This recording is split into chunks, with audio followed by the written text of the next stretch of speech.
It was a bright, cold day in April, and the clocks were striking 13. Winston Smith, his chin nuzzled into his breast in an effort to escape the vile wind, slipped quickly through the glass doors of Victory Mansions, though not quick enough to prevent a swirl of gritty dust from entering along with him. The hallway smelt of boiled cabbage and old rag mats. At one end of it, a coloured poster, too large for indoor display, had been tacked to the wall. It depicted simply an enormous face, more than a metre wide, the face of a man about 45, with heavy black moustache and ruggedly handsome features. Winston made for the stairs. It was no use trying the lift. Even at the best of times, it was seldom working, and at present, the electric current was cut off during daylight hours. It was part of the economy drive in preparation for Hate Week. The flat was 7 flights up, and Winston, who was 39 and had a varicose ulcer above his right ankle, went slowly, resting several times on the way.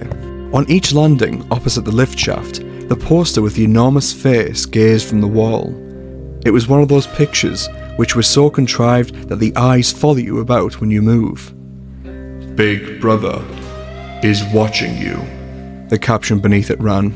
Inside the flat, a fruity voice was reading out a list of figures which had something to do with the production of pig iron. The voice came from an oblong metal plaque like a dulled mirror which formed part of the surface of the right-hand wall. Winston turned a switch, and the voice sank somewhat, though the words were still distinguishable. The instrument, the telescreen it was called, could be dimmed, but there was no way of shutting it off completely. He moved over to the window, a smallish, frail figure, the meagreness of his body merely emphasised by the blue overalls which were the uniform of the party. His hair was very fair, his face naturally sanguine, his skin roughened by coarse soap and blunt razor blades and the cold of the winter that had just ended. Outside, even through the shut window pane, the world looked cold. Down in the street, little eddies of wind were whirling dust and torn paper into spirals, and though the sun was shining and the sky a harsh blue, there seemed to be no colour in anything, except the posters that were plastered everywhere. The black mustachioed face gazed down from every commanding corner. There was one on the house front immediately opposite. "Big Brother is watching you," the caption said, while the dark eyes looked deep into Winston's own. Down at street level, another poster, torn at one corner, flapped fitfully in the wind, alternately covering and uncovering the single word of "Ingsoc." In the far distance, a helicopter skimmed down between the roofs, hovered for an instant like a blue bottle, and darted away again with a curving flight. It was the police patrol, snooping into people's windows. The patrols did not matter, however. Only the thought police mattered. Behind Winston's back, the voice from the telescreen was still babbling away about pig iron and the over-fulfillment of the 9-3-year plan. The telescreen received and transmitted simultaneously any sound that Winston made above the level of a very low whisper would be picked up by it. Moreover, so long as he remained within the field of vision which the metal plaque commanded, he could be seen as well as heard. There was of course no way of knowing whether you were being watched at any given moment. How often, or in what system the thought police plugged in on any individual wire, was guesswork. It was even conceivable that they watched everybody all the time, but at any rate, they could plug into your wire whenever they wanted to. You had to did live, from habit that became instinct, in the assumption that every sound you made was overheard, and, except in darkness, every movement scrutinised. Winston kept his back turned to the telescreen. It was safer, though, as well he knew, even a back can be revealing. A kilometre away from the Ministry of Truth, his place of work, towered vast and white above the grimy landscape. This, he thought with a sort of vague distaste, this was London, chief city of Airstrip 1, itself the third most populous of the provinces of Oceania. He tried to squeeze out some childhood memory that should tell him whether London had always been like this. Were there always these vistas of rotting 19th century houses, their sides shorn up with bulks of timber, their windows patched with cardboard, and their roofs with corrugated iron, their crazy garden walls sagging in all directions? And the bomb sites, where the plaster dust swirled in the air and the willow-herb straggled over the heaps of rubble, and the places where the bombs had cleared a large patch and they were sprung upon sordid colonies of wooden dwellings like chicken houses? But it was no use. He could not remember. Nothing remained of his childhood except a series of bright lit tableaux occurring against no background and mostly unintelligible. The Ministry of Truth, Mini-True in Newspeak, was startlingly different from any other object in sight. It was an enormous pyramidal structure of glittering white concrete, soaring up, terrace after terrace, 300 metres into the air. From where Winston stood, it was just possible to read, picked out on its white face in elegant lettering, the 3 slogans of the party. War is peace. Freedom is slavery. Ignorance is strength. The Ministry of Truth contained, it was said, 3,000 rooms above ground level and corresponding ramifications below.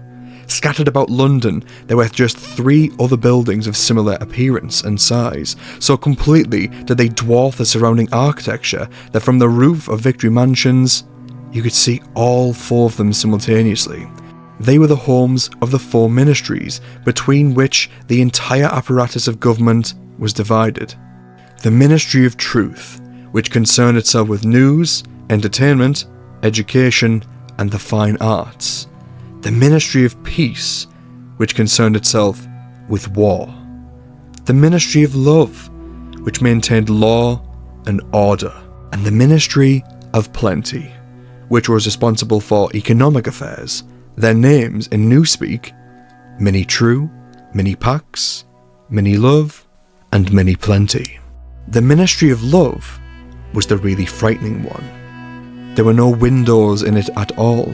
Winston had never been inside the Ministry of Love, nor within half a kilometre of it.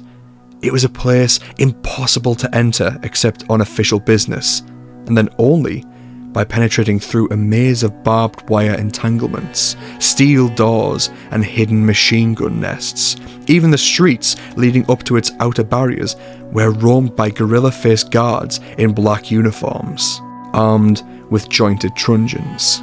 Winston turned around abruptly. He had set his features into an expression of quiet optimism, which it was advisable to wear when facing the telescreen. He crossed the room into the tiny kitchen. By leaving the ministry at this time of day, he had sacrificed his lunch in the canteen. He was aware that there were no food in the kitchen, except a hunk of dark-coloured bread, which had got to be saved for tomorrow's breakfast. He took down from the shelf a bottle of colourless liquid with a plain white label marked Victory Gin.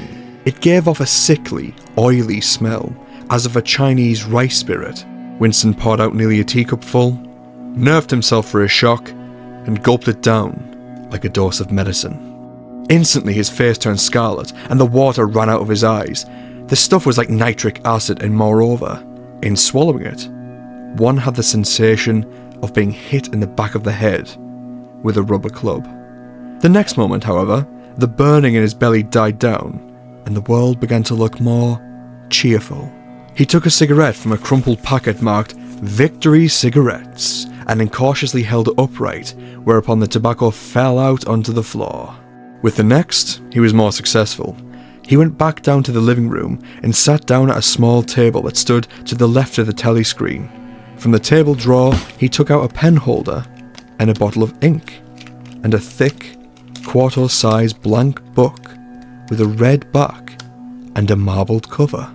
For some reason, the telescreen in the living room was in an unusual position.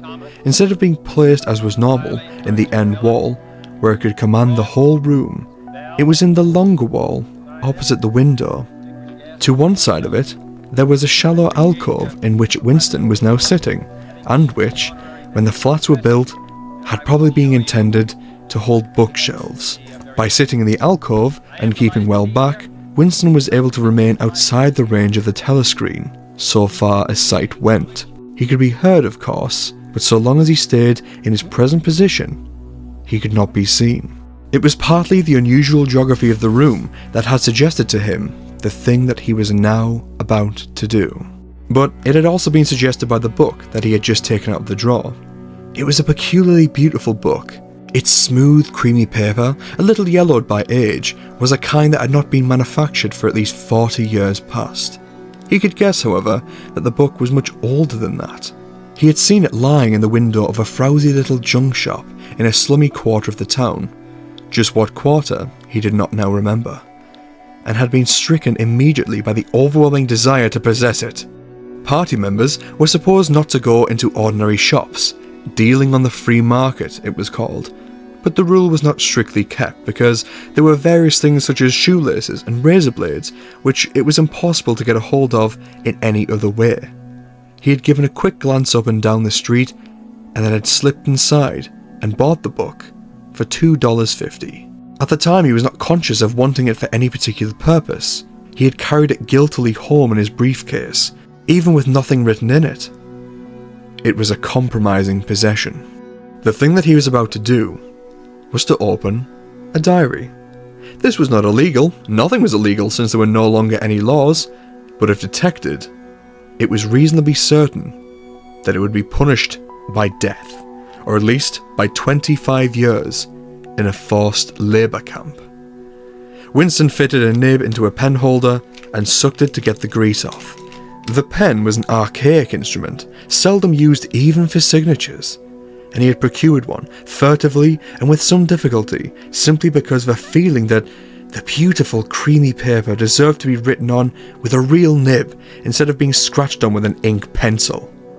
Actually, he was not used to writing by hand. Apart from very short notes, it was usual to dictate everything into a speakwrite, which was, of course, impossible for his present purpose. He dipped the pen into the ink, and then faltered for just a second. A tremor had gone through his bowels. To mark the paper was the decisive act. In small, clumsy letters, he wrote, April 4th, 1984. He sat back. A sense of complete helplessness had descended upon him. To begin with, he did not know with any certainty that this was 1984. It must be around that date, since he was fairly sure that his age was 39, and he believed that he had been born in 1944 or 45, but it was never possible nowadays to pin down any date within a year or two. For whom, it suddenly occurred to him to wonder, was he writing this diary? For the future? For the unborn?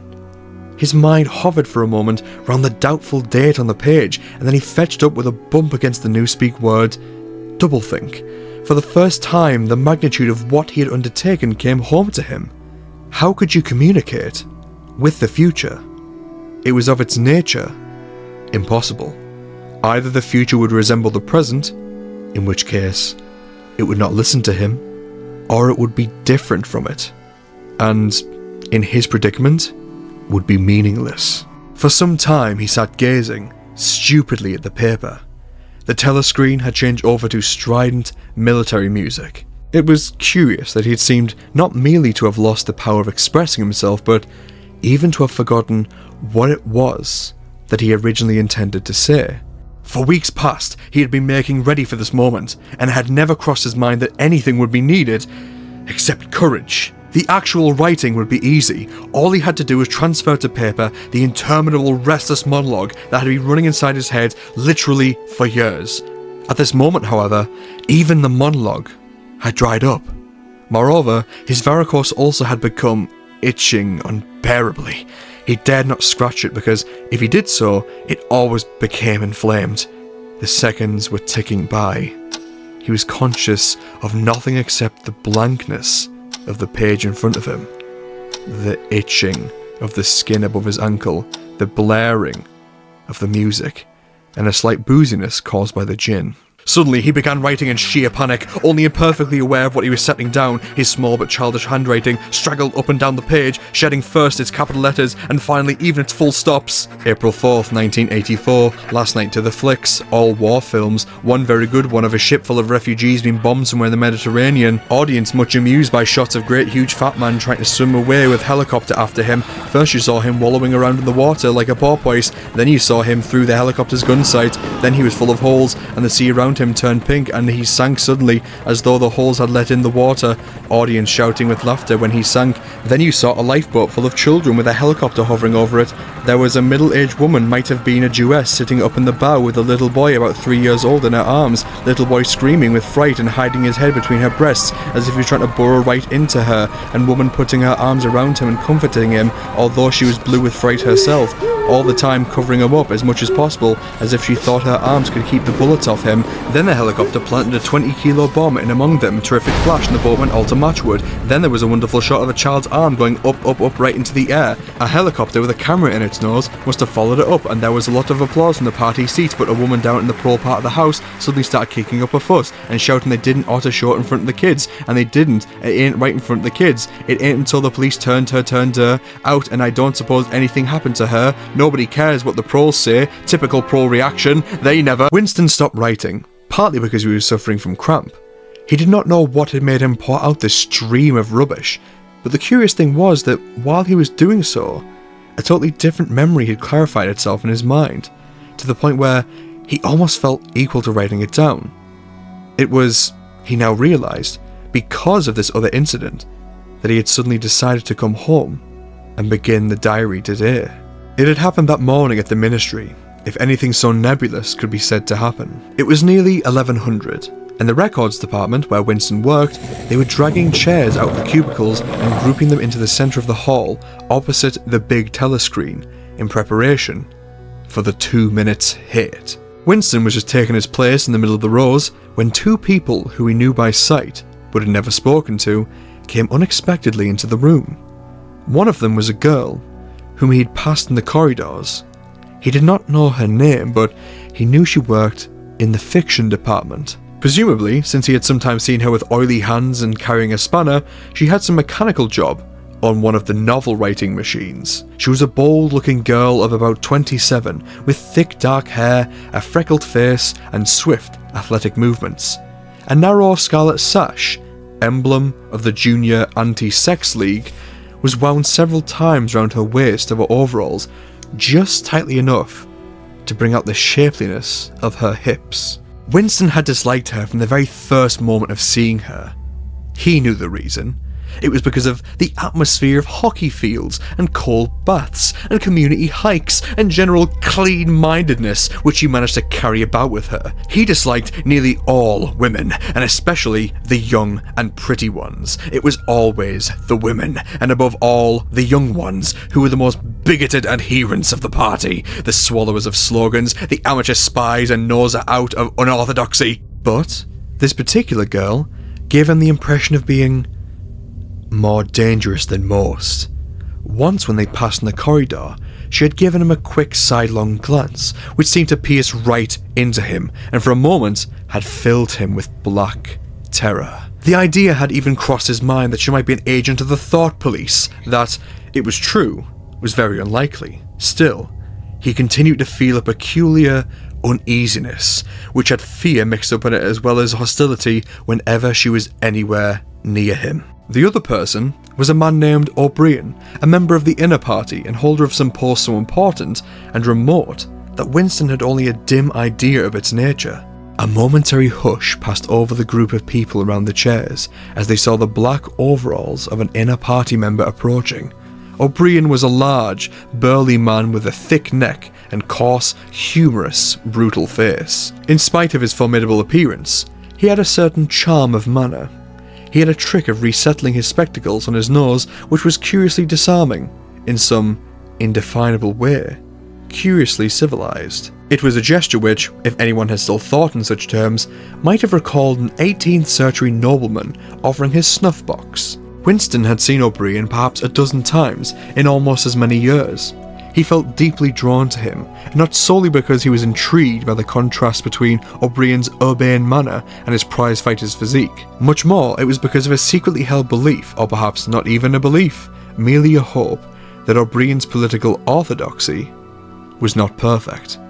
Something in his face suggested it irresistibly. And again, perhaps it was not even unorthodoxy that was written in his face, but simply intelligence. But at any rate, he had the appearance of someone that you could talk to, if somehow you could cheat the telescreen and get him alone. Winston had never made the smallest effort to verify this guess.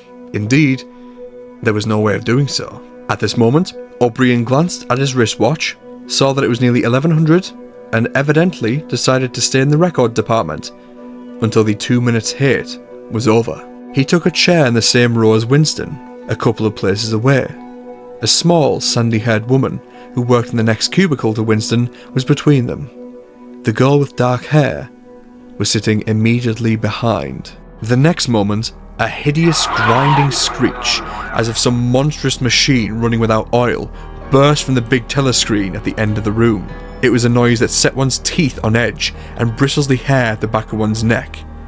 The hate had started. As usual, the face of Emmanuel Goldstein, the enemy of the people, had flashed onto the screen.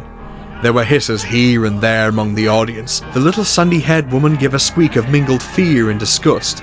Goldstein was a renegade and backslider who once, long ago, how long ago nobody quite remembered, had been one of the leading figures of the party, almost on a level with Big Brother himself, and then had engaged in counter-revolutionary activities and had been condemned to death, and had mysteriously escaped and disappeared. The programmes of the 2 minutes hate varied from day to day, but there was none in which Goldstein was not the principal figure. He was the primal traitor, the earliest defiler of the party's purity. All subsequent crimes against the party, all treacheries, acts of sabotage, heresies, deviations, sprang directly out of his teaching. Somewhere or other, he was still alive and hatching his conspiracies, perhaps somewhere beyond the sea, under the protection of foreign paymasters, perhaps even so, it was occasionally rumoured, in some hiding place in Oceania itself. Winston's diaphragm constricted. He could never see the face of Goldstein without a painful mixture of emotions. It was a lean, Jewish face, with a great fuzzy aureole of white hair and a small goatee beard.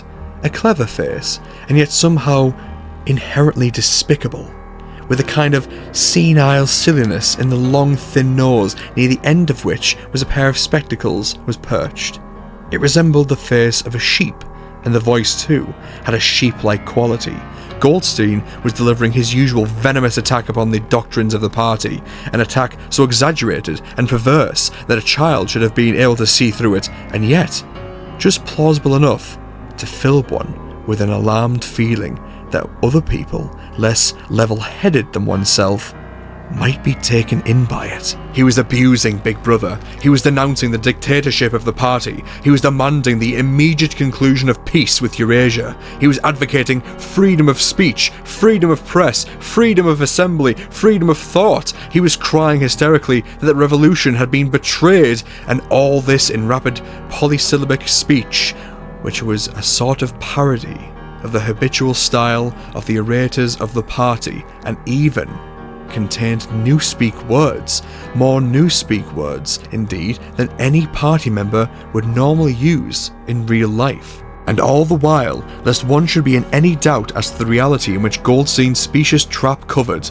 behind his head on the telescreen there marched the endless columns of the Eurasian army, row after row of solid-looking men with expressionless Asiatic faces, who swam up to the surface of the screen and vanished, to be replaced by others exactly similar. The dull, rhythmic tramp of the soldiers' boots formed the background to Goldstein's bleating voice. Before the hate had proceeded for 30 seconds, uncontrollable exclamations of rage were breaking out from half the people in the room. The self-satisfied sheep-like face on the screen and the terrifying power of the Eurasian army behind it were too much to be borne. Besides, the sight or even the thought of Goldstein produced fear and anger automatically. He was an object of hatred more constant than either Eurasia or East Asia, since when Oceania was at war with one of these powers, it was generally at peace with the other. But what was strange was that although Goldstein was hated and despised by everybody, although every day and 1,000 times a day,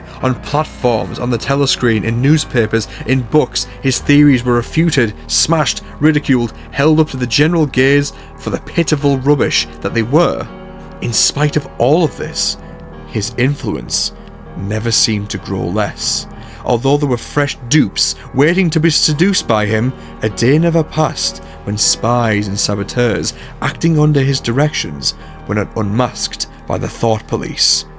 He was the commander of a vast shadowy army, an underground network of conspirators dedicated to overthrow the state. The Brotherhood, its name was supposed to be. There was also whispered stories of a terrible book, a compendium of all the heresies, of which Goldstein was the author and which circulated clandestinely here and there. It was a book without a title. People referred to it, if at all, simply as the book. But one knew of such things only through vague rumours.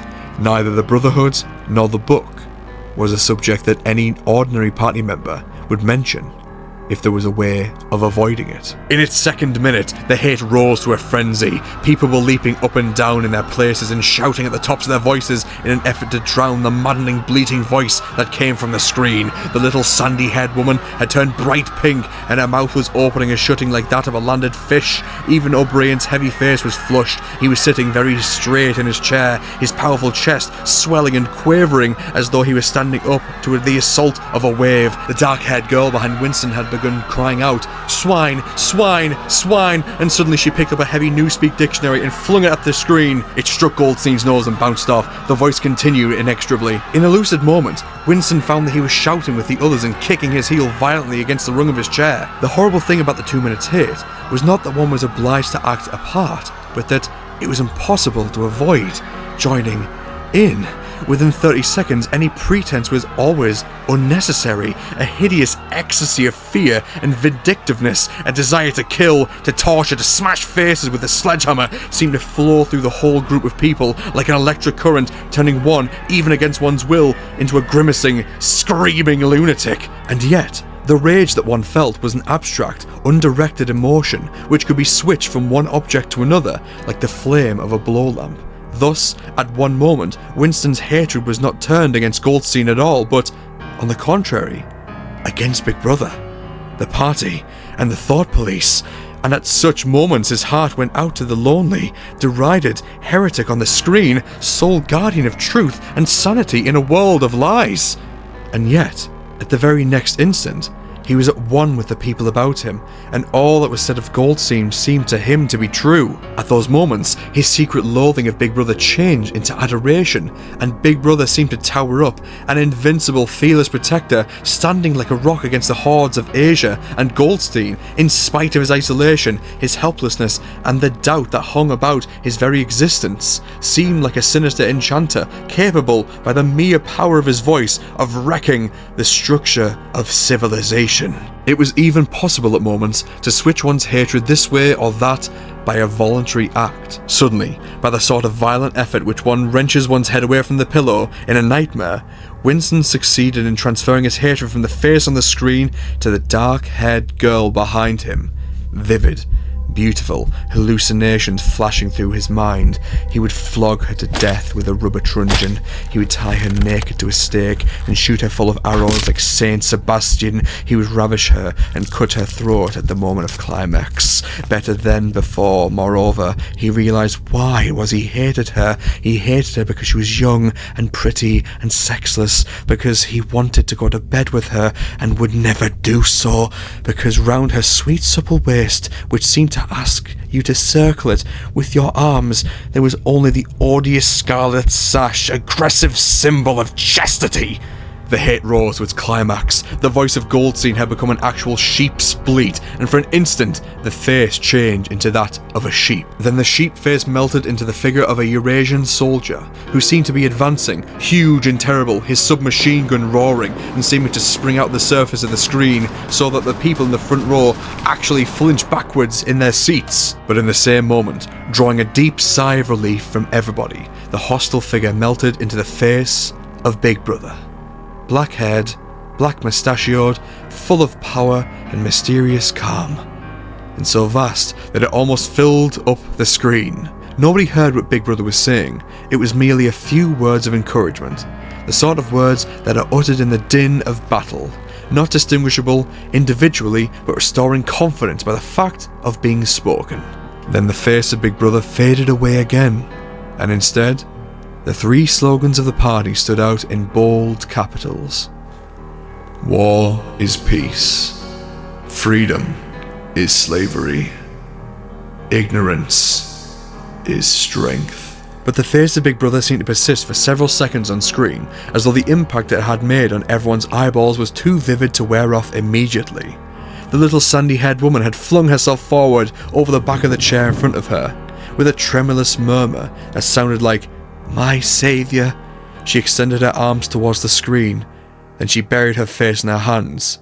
It was apparent that she was uttering a prayer. At this moment, the entire group of people broke into a deep, slow, rhythmical chant of BB, BB, BB, over and over again, very slowly, with a long pause between the first B and the second, a heavy murmurous sound, somehow curiously savage in the background, which one seemed to hear the stamp of naked feet and the throbbing of tom-toms. For perhaps as much as 30 seconds they kept it up. It was a refrain that was often heard in moments of overwhelming emotion. Partly, it was a sort of hymn to the wisdom and majesty of Big Brother. But still more, it was an act of self-hypnosis, a deliberate drowning of consciousness by means of rhythmic noise. Winston's entrails seemed to grow cold. In the 2 minutes hate, he could not help sharing the general delirium, but the subhuman chanting of BB, BB always filled him with horror.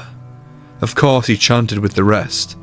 It was impossible to do otherwise. To dissemble your feelings, to control your face, to do what everyone else was doing, was an instinctive reaction. But there was a space of a couple of seconds during which the expression in his eyes might conceivably have betrayed him. And it was exactly at this moment that the significant thing happened, if indeed it did happen. Momentarily, he caught O'Brien's eye. O'Brien had stood up. He had taken off his spectacles and was in the act of resettling them on his nose with his characteristic gesture. But there was a fraction of a second when their eyes met, and for so long as it took to happen, Winston knew, yes, he knew, that O'Brien was thinking the same thing as himself. An unmistakable message had passed. It was as though their two minds had opened and the thoughts were flowing from one into the other through their eyes. "I am with you," O'Brien seemed to be saying to him. "I know precisely what you're feeling. I know all about your contempt, your hatred, your disgust. But don't worry, I am on your side." And then the flash of intelligence was gone, and O'Brien's face was as inscrutable as everybody else's. That was all, and he was already uncertain whether it had happened. Such incidents never had any sequel.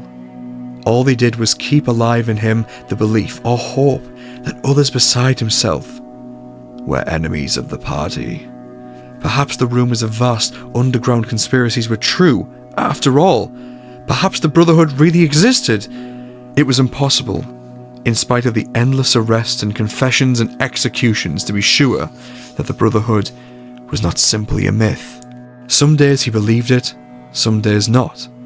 There was no evidence, only fleeting glimpses that might mean anything or nothing. Snatches of overheard conversation, faint scribbles on lavatory walls, once even, when two strangers met, a small movement of the hands, which had looked as though it might be a signal of recognition. It was all guesswork. Very likely he had imagined everything. He had gone back to his cubicle without looking at O'Brien again. The idea of following up on this momentary contact hardly crossed his mind. It would have been inconceivably dangerous, even if he had known, to set about doing it. For a second, 2 seconds, they had exchanged an equivocal glance, and that was the end of the story. But even that was a memorable event in the locked loneliness in which one had to live. Winston roused himself and sat up straighter. He let out a belch. The gin was rising from his stomach. His eyes refocused on the page. He discovered that while he sat helplessly musing, he'd also been writing, as though by automatic action, and it was no longer the same cramped, awkward handwriting as before. His pen had slid voluptuously over the smooth paper, printing in large, neat capitals, "Down with Big Brother. Down with Big Brother. Down with Big Brother. Down with Big Brother. Down with Big Brother," over and over again, filling half the page. He could not help feeling a twinge of panic. It was absurd, since the writing of those particular words was not more dangerous than the initial act of opening the diary, but for a moment, he was tempted to tear up the spoiled pages and abandon the enterprise altogether. He did not do so, however, because he knew it was useless.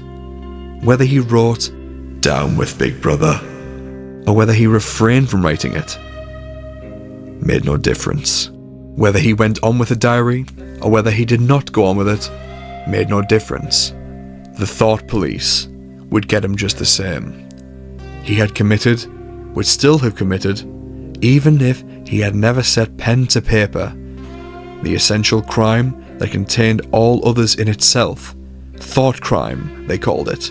Thought crime was not a thing that could be concealed forever. You might dodge successfully for a while, even for years, but sooner or later, they were bound to get you. It was always at night. The arrests invariably happened at night. The sudden jerk out of sleep, the rough hand shaking your shoulder, the lights glaring in your eyes, the ring of hard faces around your bed. In the vast majority of cases, there was no trial, no report of the arrest. People simply disappeared, always during the night. Your name was removed from the registers. Every record of everything you had ever done was wiped out. Your one-time existence was denied and then forgotten.